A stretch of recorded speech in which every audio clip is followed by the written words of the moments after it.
at a traffic stop in East Pittsburgh. The officer shot him 3 times in the back, and the officer admitted that he couldn't be sure that your son had a gun. But he was found, that officer, not guilty on all charges. Protests erupted in Pittsburgh. How did you react when the verdict came in? For me, it wasn't a surprise. Palestinian president, Peace plan, so let's go ahead and listen in. innovation, culture, and commerce. Israel is a light unto the world. The hearts and history of our people are woven together. The land of Israel is an ancient home, a sacred place of worship, and a solemn promise to the Jewish people that we will never again repeat history's darkest hour.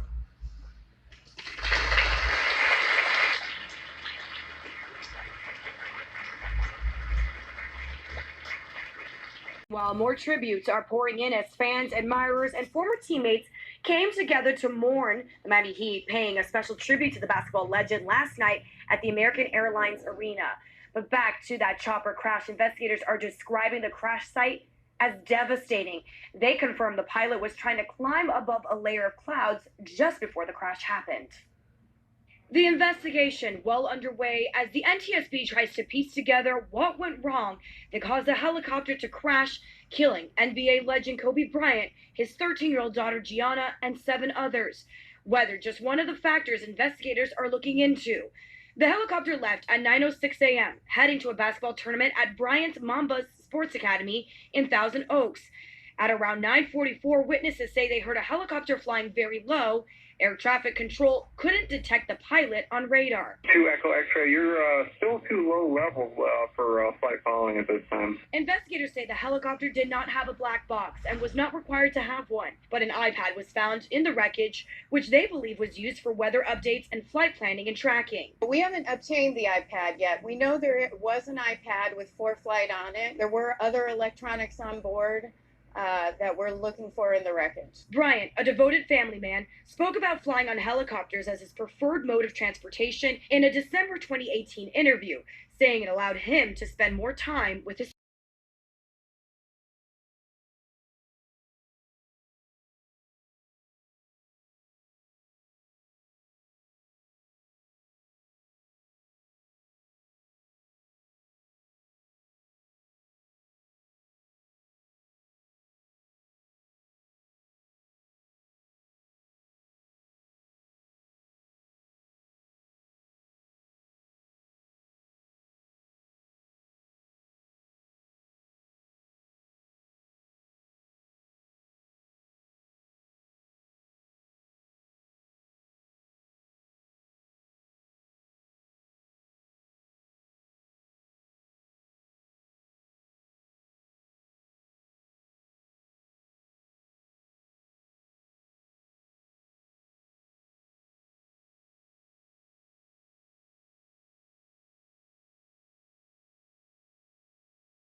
Well, I haven't seen a manuscript, but I can tell you nothing was ever sent to John Bolton. But the claim made in the unpublished manuscript furthering the call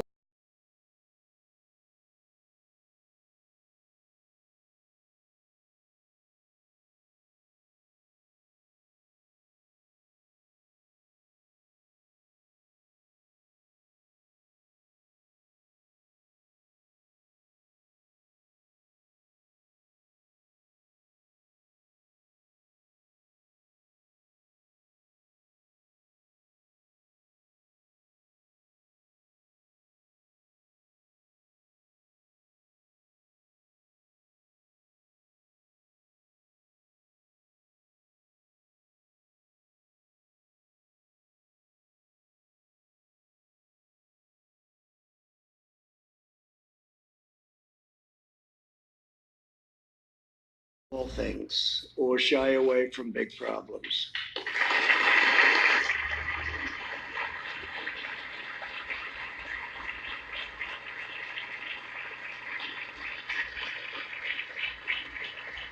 It's been a long and very arduous process to arrive at this moment.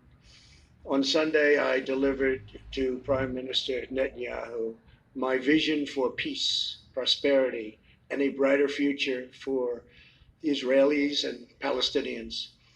This vision for peace is fundamentally different from past proposals. In the past, even the most well-intentioned plans were light on factual details and heavy on conceptual frameworks. By contrast, our plan is 80 pages and is the most detailed proposal ever put forward by far. As I have seen throughout my long career as a deal maker, complex problems require nuanced, fact-based remedies. That is why our proposal provides precise technical solutions to make Israelis, Palestinians, and the region safer and much more prosperous. My vision presents a win-win opportunity for both sides, a realistic two-state solution that resolves the risk of Palestinian statehood to Israel's security. Today, Israel has taken a giant step toward peace. Yesterday, Prime Minister Netanyahu informed me that he is willing to endorse the vision as the basis for direct negotiations. And I will say the general also endorsed and very strongly with the Palestinians a historic breakthrough.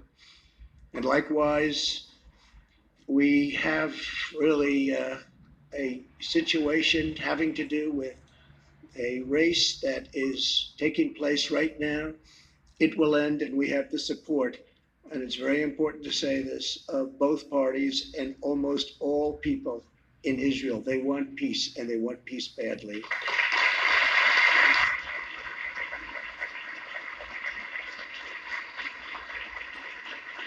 Remember, Jesus said they was going to start talking about world peace. This is the first time Israel has authorized the release of a conceptual map illustrating the territorial compromises it's willing to make for the cause of peace, and they've gone a long way.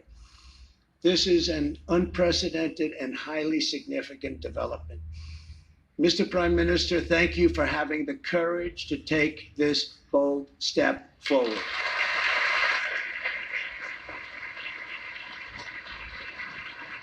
This guy right here, this motherfucker is the shit. I mean, he is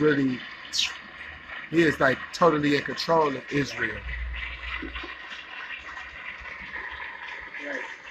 That's some shit.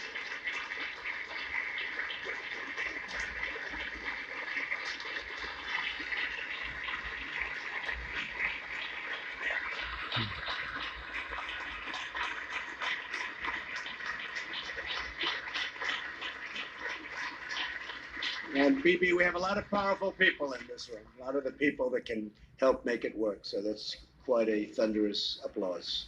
Thank you very much. Thank you. We will form a joint committee with Israel to convert the conceptual map into a more detailed and calibrated rendering so that recognition can be immediately achieved.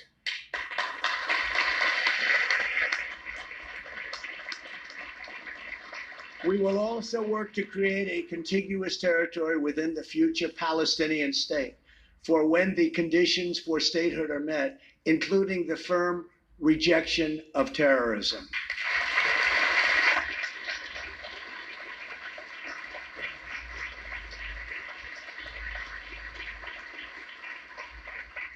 Under this vision, Jerusalem will remain Israel's undivided, very important, undivided capital.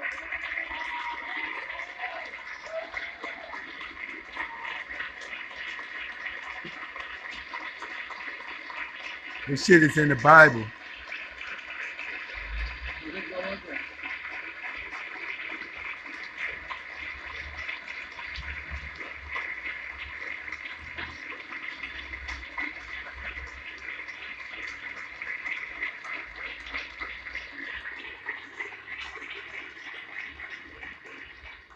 But that's no big deal, because I've already done that for you, right? We've already done that, but that's okay. It's going to remain that way. And the United States will recognize Israeli sovereignty over the territory that my vision provides to be part of the state of Israel. Very important. And crucially, the proposed transition to a two-state solution will present no incremental security risk to the state of Israel whatsoever. We will not allow a return to the days of bloodshed, bus bombings, nightclub attacks, and relentless terror. Won't be allowed. Peace requires compromise, but we will never ask Israel to compromise its security. Can't do that. All right, you're just listening in as President Trump unveils a Middle East peace plan. He is right now announcing that plan and the details of the plan alongside Israeli Prime Minister Benjamin Netanyahu. And you can count on Local 10. We're going to have complete coverage out of Washington, D.C. all day long for you. Local 10 has a full-time bureau in our nation's capital. D.C. Bureau Chief Russ Colombo will be live in Washington on Local 10 News starting at 5 o'clock. And developing at noon, we learned today the remains of 2 American service members have been recovered from site of U.S. plane crash in Afghanistan. The aircraft crashed in Afghanistan's Ghazni province yesterday. While the cause of the crash is being investigated, the U.S. military says there is no indication that the plane was downed by enemy fire. U.S. officials dispute Taliban claims that an additional aircraft had crashed. And there are growing fears now about what scientists know and actually don't know about the Wuhan coronavirus. China has now confirmed 24 new deaths from that outbreak, raising the number killed now to 106. The number of infected has also jumped so high to more than 4,500 cases. Health officials say people can spread that virus before showing any symptoms at all. They can be carriers. China has taken extreme measures, though, to contain the virus, putting nearly 60 million people on lockdown. And right now we're following more breaking news. This coming to us out of Miami. Police on the scene of a shooting right now. So let's go to Local 10 News reporter Madeline Wright. She is live with the breaking details. Madeline. Good afternoon, Janice and Christy. Police say that a 25-year-old man was shot in the back of his neck area. Amazingly, though, an officer on scene tells me he is expected to survive his injuries. As you can see, there's yellow crime scene tape up, and police have been paying special attention to this house right here. They've been walking onto the property, talking to potential witnesses, and collecting evidence. Sky 10 flew over the scene on Northwest 68th Street near Northwest 13th Avenue in Miami's Model City neighborhood. Police tell me the man was sitting in a vehicle parked in front of a house earlier this morning when someone shot him. Paramedics took him to Jackson Memorial Hospital's Ryder Trauma Center for treatment. While he continues his recovery, detectives are trying to figure out who did this and why. Back live, if you have any information on the identity or whereabouts of the assailant, call Miami-Dade Crime Stoppers at 305-471-TIPS. Live in Miami, Madeline Wright, Local 10 News. All right, Madeline, thank you. And ahead right here at noon, a wild police chase caught on camera. The woman under arrest after her van rolls over during the high-speed pursuit. Also coming up, gunfire erupting at a busy intersection. The 2 people shot, 1 killed.